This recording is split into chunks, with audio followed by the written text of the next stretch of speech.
This is a gentleman from Utah, Representative Curtis, finally, for 5 minutes of questioning. Thank you, Mr. Chairman. Good afternoon, Administrator. The last time you and I talked and we met in this setting, we discussed how the EPA's lack of adherence to statutory deadlines was directly impacting the pace of American innovation. And by the way, much of that innovation is targeted at a cleaner environment, and by not approving these, we're using older methods that are not as effective. At the time, you told me that everything would be better if you could get more staffing and funding. I pushed back. This is not always an issue of money. It's an issue of organization, and it's an issue of will. But I will say in the last 8 years, EPA has administratively raised user fees more than 14-fold, and you just recently doubled it. Since today's a budget hearing, I want to spend a little time on your budget and starting with our conversation from last year. EPA's new chemicals program applications have dropped from 600 annually to just over 200. In the last 2 calendar years, without regard for a deadline that is a legal deadline, EPA made 95 and 101 determinations, respectively. Bluntly put, I think we can still agree that's an F rating. You're required by law to return fees if you miss deadlines. However, EPA has never returned the fee to an applicant when EPA misses its deadline, because the applicant always, coincidentally, suspends or withdraws their application. Can you explain why applications always withdraw or suspend their application just in time to allow EPA to keep their money for nothing in return?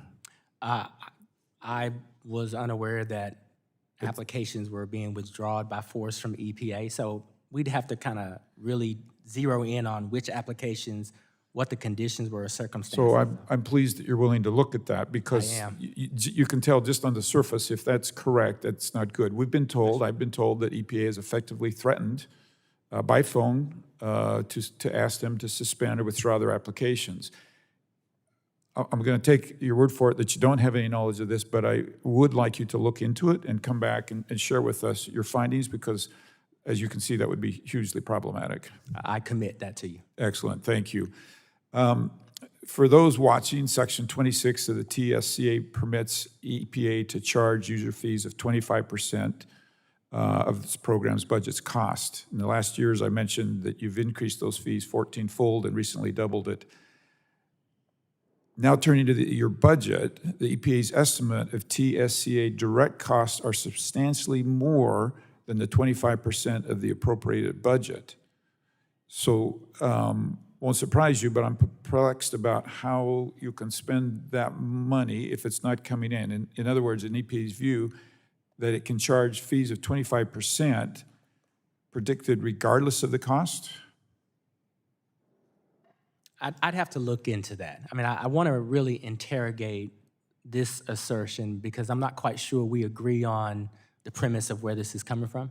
And I think we need to take a look at, number one, the performance over the past 3 years with the increased budget that we did receive, which, the number of new chemicals we're reviewing each month has doubled. We've cleared backlogs. So we need to reconcile what you're saying in terms of our performance over the past 3 years versus these fees and charges. And I'd love to have a deeper conversation about that. I invite that conversation because this is important. It's important for your agency. It's important for America. There's been a lot of discussion today about a cleaner future. Much of these ideas could lead us to that, and the fact that they're being backlogged and then having the problem of being withdrawn without the fees being returned.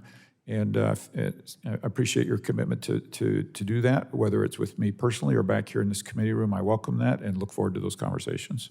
Absolutely. Thank you. Mr. Chairman, I yield.